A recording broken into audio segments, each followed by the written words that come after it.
ப்ரீவியஸாக நம்ம சேனலில் தார் காருக்கு வந்து பார்த்தீங்க அப்படின்னா நம்ம பிபிஎஃப் பண்ணுற வீடியோ பார்த்துருப்பீங்க. இந்த கார் வந்து பார்த்தீங்க அப்படின்னா கிரஃபைன் கோட்டிங்காக வந்திருக்கு. அதுவும் வந்து பார்த்தீங்க அப்படின்னா திருச்சியிலேருந்து வந்திருக்கு. ஸோ ஒவ்வொரு கஸ்டமர் வந்து பார்த்தீங்கன்னா ஒவ்வொரு பாயிண்ட் ஆஃப் வியூவில் வந்து நமக்கு வந்து ஏதாவது ஒரு ஸ்பெஷலாக தெரிவாங்க. அதே மாதிரி இந்த கஸ்டமரும் வந்து நமக்கு ஒரு ஸ்பெஷல், அது எதனால் அப்படின்றத இந்த வீடியோவில் வந்து சொல்கிறேன். ஸோ அதே மாதிரி தாருக்கு வந்து பிபிஎஃப்ஓ செராமிக்கோ இல்லை கிரஃபைன் இல்லை பாலிஷ்லாம் பண்ணும்போது ஒரு சில பேர் வந்து காமனாக வந்து கேட்கக்கூடிய டவுட்ஸ் அண்ட் இந்த கோட்டிங் வந்து எங்கெங்கெல்லாம் நம்ம அப்ளை பண்ணியிருக்கோம் அண்ட் என்ன மாதிரியான ப்ராசஸ்லாம் பண்ணியிருக்கோம் அப்படின்றத த்ரூ அவுட் இந்த வீடியோவில் பார்க்கலாம். ஸோ இது வரைக்கும் நீங்கள் நம்மளோட சேனலை வந்து சப்ஸ்கிரைப் பண்ணலன்னா சப்ஸ்கிரைப் பண்ணிக்கோங்க, கூடவே பெல் பட்டனையும் கிளிக் பண்ணிக்கோங்க. ஸோ ஆரம்பிக்கலாமா? ஹாய், நான் பிரகதீஷ், திருச்சியிலேருந்து வந்திருக்கேன். தாருக்கு வந்து ஆக்சுவலாக கிரஃபைன் கோட்டிங் பண்ணுறதுக்காக நிறைய இடத்துல விசாரிச்சுட்டு இருந்தேன். அப்போ வந்து எனக்கு தெரிய வந்துச்சு, எங்கள் அண்ணன் திருச்சியில் வந்துட்டு இங்கே வந்து XUV 700க்காக கிரஃபைன் கோட்டிங் இங்கே தான் வந்து போட்டிருந்தாங்க. ஸோ நானும் இங்கே வந்துட்டு இது பண்ணலான்னு மற்ற இடத்துல செக் பண்ணேன். இருந்தாலும் எல்லா இடத்துலையும் செக் பண்ணி திருச்சிலையும் செக் பண்ணி பார்த்தேன். அங்கெல்லாம் விட எனக்கு இங்கே தான் பெஸ்ட்டாகவும் தெரிஞ்சுது. ப்ரைஸ் வைஸும் சரி, ஒர்க் வைஸும் சரி. நிறைய இடத்துல பார்த்தீங்கன்னா வந்துட்டு நம்ம வண்டியோட ஸ்டெப்னியில் வந்து கழட்டி யாரும் கிரஃபைன் போட மாட்டாங்க. அதே மாதிரி தாரில் பின்னாடி பக்கம் ஸ்டெப்னி வரும், அதுக்கு பின்னாடி பக்கம் நம்ம டோரோட கேப் இருக்கும், அதில் வந்து யாரும் போட மாட்டாங்க. இங்கே வந்து என்னென்னா நம்மளுக்கு நம்ம சதீஷ் ப்ரோ வந்து எல்லாத்தையும் கழட்டி நீட்டாக க்ளீன் பண்ணி அந்த இடத்துக்கு கிரஃபைன் போட்டு நம்ம ஸ்டெப்னிஸ்க்கும் கிரஃபைன் போட்டு கொடுத்துருக்காங்க. ஒர்க் வைஸ் பார்த்தீங்கன்னா எந்த ஒரு டிசப்பாயின்மெண்ட்டும் இல்லை.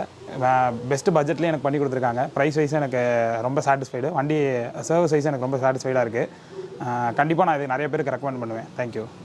ஸோ இந்த கார் வந்து பார்த்தீங்க அப்படின்னா திருச்சியிலேருந்து வந்துச்சு. திருச்சியில் இதுக்கு முன்னாடி வந்து பார்த்தீங்கன்னா நம்மகிட்ட மிஸ்டர் விஷால் அப்படின்ற ஒரு XUV 700 வந்து கிரஃபைன் கோட்டிங் பண்ணியிருந்தார். அவரோட ரெஃபரன்ஸ் மூலியமாக தான் வந்தது. அவர்கிட்ட வந்து கோட்டிங் போடணும், நம்ம ஊரில் எங்கே போடலான்னு கேட்கும்போது அவர் இங்கெல்லாம் எங்கேயுமே போடாதீங்க, நம்ம சென்னைக்கு போய் இந்த பிளிங் டீடைலிங் ஸ்டுடியோவில் போடுங்கன்னு ரெஃபர் பண்ணாது. பிகாஸ் ஆஃப் அந்த குவாலிட்டி ஆஃப் த ஒர்க், அந்த மெட்டீரியல்லாம் நல்லா யூஸ் பண்ணுவாங்க அப்படின்னு சொல்லி இது பண்ணியிருந்தாங்க. அதே மாதிரி இவரும் என்கிட்ட கால் பண்ணி கேட்கும்போது நானுமே சொன்னேன், சார் நீங்கள் திருச்சியிலேருந்து இவ்வளோ தூரம் வரதுக்கு அவசியம் இல்லை, ஏன்னா என்னோட ஸ்டூடெண்ட்ஸ் 2 பேர் திருச்சியில் கடை வச்சுருக்காங்க, நான் என்ன ப்ராடக்ட் யூஸ் பண்ணணும் அதே தான் யூஸ் பண்ணுவாங்க அப்படின்னா. இல்லை சார், நான் எங்களுக்கு வந்து பார்த்தீங்கன்னா உங்கள்கிட்ட தான் பண்ணணும் அப்படின்னாங்க. சரி, ஓகே, தாராளமாக எடுத்துகிட்டு வாங்க, பண்ணித்தரேன் அப்படின்னு.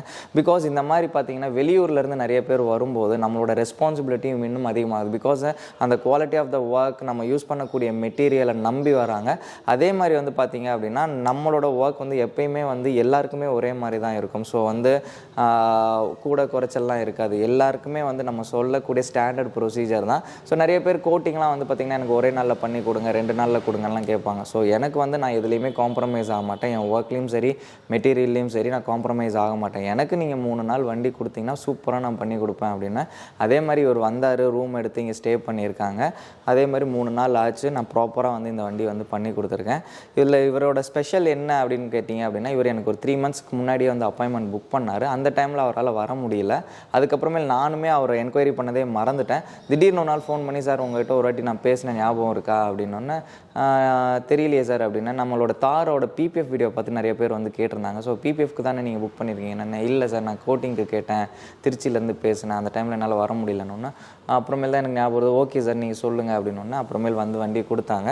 ஸோ பிகாஸ் ஏன்னா நம்ம அந்த டைமில் வந்து அவருக்கு அந்த கமிட்மெண்ட் கொடுத்தனால மறுபடியும் வந்து இது பண்ணுறாங்க. நான் வந்து பொதுவாக வந்து யாராவது என்கொயரி பண்ணாங்கன்னா அவங்களோட நம்பர் சேவ் பண்ணியோ இல்லை அவங்களுக்கு மறுபடியும் வந்து கால் பேக்லாம் பண்ணி நீங்கள் வரேன்னு சொன்னீங்களே, வரலன்னு கேட்க மாட்டேன். அதனால் நானுமே வந்து அவரை மறந்துட்டேன். பட் அகைன் அவர் ஞாபகம் வச்சு நம்மகிட்ட வந்து பண்ணார். பிகாஸ் ஆஃப் அந்த குவாலிட்டி ஆஃப் த மெட்டீரியல், அந்த ஒர்க்மேன்ஷிப் தான். அண்ட் இந்த வண்டிக்கெலாம் வந்து பார்த்தீங்க அப்படின்னா 3 டேஸ் டைம் நான் வந்து கேட்டிருந்தேன். அண்ட் இந்த வண்டிக்கு என்னென்னலாம் ப்ராசஸ் பண்ணியிருக்கோம் அப்படின்றத நம்ம இப்போ கண்டினியூ பண்ணலாம்.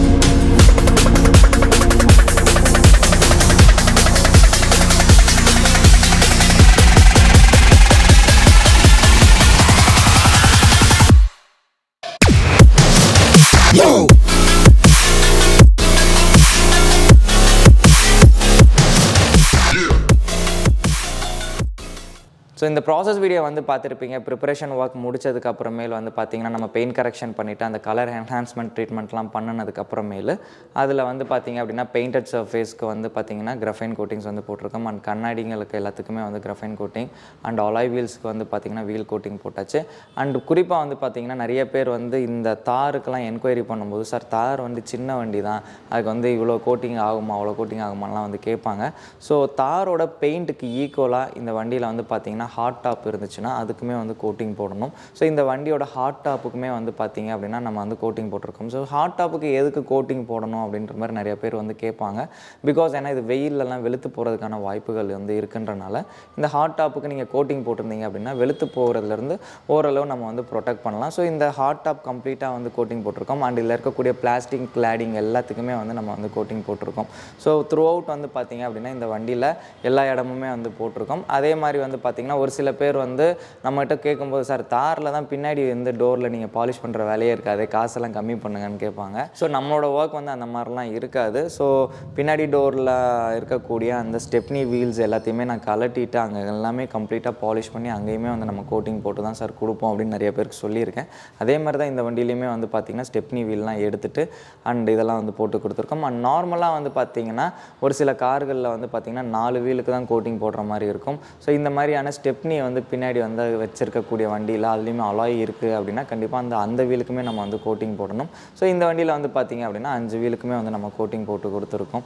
ஸோ இதுதான் வந்து பார்த்திங்கன்னா நம்ம கம்ப்ளீட்டோட ப்ராசஸ் அந்த என்னென்ன பண்ணியிருக்கோம் அப்படின்றது. அண்ட் இந்த வீடியோ மூலிமா உங்களுக்கு எங்கெங்கெல்லாம் நம்ம கோட்டிங் போட்டிருக்கோம், என்னென்ன பண்ணியிருக்கோம் அப்படின்றது தெரிஞ்சிருக்கும். நீங்கள் தார் வச்சுருக்கீங்க அப்படின்னா நீங்கள் கம்ப்ளீட் காருக்கு கோட்டிங் போடுறீங்களோ இல்லையோ, ஹாட் டாப்புக்கு இல்லை பிளாஸ்டிக் கிளாடிங் வரைக்கும் கூட கோட்டிங் போட்டு உங்களோட வண்டியை ப்ரொடெக்ட் பண்ணிக்கோங்க அப்படின்றதான் இந்த இடத்துல நான் சொல்கிறேன். பிகாஸ் ஏன்னா இதெல்லாம் வந்து சீக்கிரமாக வெளுத்து போயிடும்.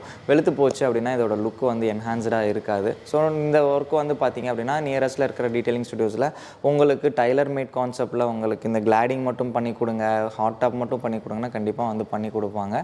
ஸோ உங்கள் நியரஸ்ட்டில் யார் உங்களுக்கு பிடிச்சி நல்லா வேலை செய்கிறாங்களோ அவங்கள வந்து தாராளமாக நீங்கள் போய் வந்து பண்ணுங்கள். ஸோ நான் இது எதுக்காக சொல்கிறேன் அப்படின்னு பார்த்தீங்கன்னா எல்லா ஊர்லேயும் நல்ல திறமைசாலிகளும் நல்ல வேலைக்காரர்களும் வந்து இருப்பாங்க. ஸோ அவங்களெலாம் நம்ம அங்கீகரிக்கிறதுக்கு வந்து பார்த்திங்க அப்படின்னா அவங்களோட ஒர்க்கை வந்து நம்ம பாராட்டி அவங்களுக்கு நல்ல ரெஸ்பான்சிபிலிட்டியோடு கொடுக்கும்போது அவங்களுக்குமே அது சந்தோஷமாக இருக்கும். ஸோ அந்த மாதிரி தான் இந்த மாதிரி கார்கள்லாம் வந்து பைக்குகள்லாம் வந்து வெளியூர்லேருந்து வரும்போது நம்மளோட ரெஸ்பான்சிபிலிட்டி இன்னும் அதிகமாகுது, இவங்களுக்குலாம் இன்னும் நல்லா பண்ணணும் அப்படின்ற ஒரு தாட் வந்து நமக்கு ஆட்டோமேட்டிக்காக வந்து இன்க்ரீஸ் ஆகுது தான். ஸோ எப்பயுமே நான் வந்து எல்லா கஸ்டமர்கிட்டையுமே சொல்கிறது, பைக்காக இருந்தாலும் காராக இருந்தாலும் நீங்கள் கோட்டிங் போடுறீங்களோ இது பண்ணுறீங்களோ பட் கண்டிப்பாக வந்து வண்டியை மெயின்டைன் பண்ணுங்கள் அப்படின்றது தான். பிகாஸ் ஏன்னா எனக்கு எல்லாருமே வந்து நல்லா மெயின்டைன் பண்ணணும். நிறைய பேருக்கு வந்து அந்த விஷயங்கள்லாம் தெரியாது அப்படின்ற போது தான் நம்ம தெரிஞ்ச விஷயங்களை வந்து இந்த வீடியோ மூலயமா வந்து சொல்கிறோம். ஸோ இந்த வீடியோ பார்த்துட்டு நிறைய பேர் எனக்கு வந்து நிறைய விஷயங்கள் வந்து சொல்லியிருக்காங்க. உங்களோட ஒர்க் அண்ட் உங்களோட வீடியோஸ் எல்லாம் வந்து ரொம்பவே இன்ஃபர்மேட்டிவாக இருக்குது அப்படின்றது.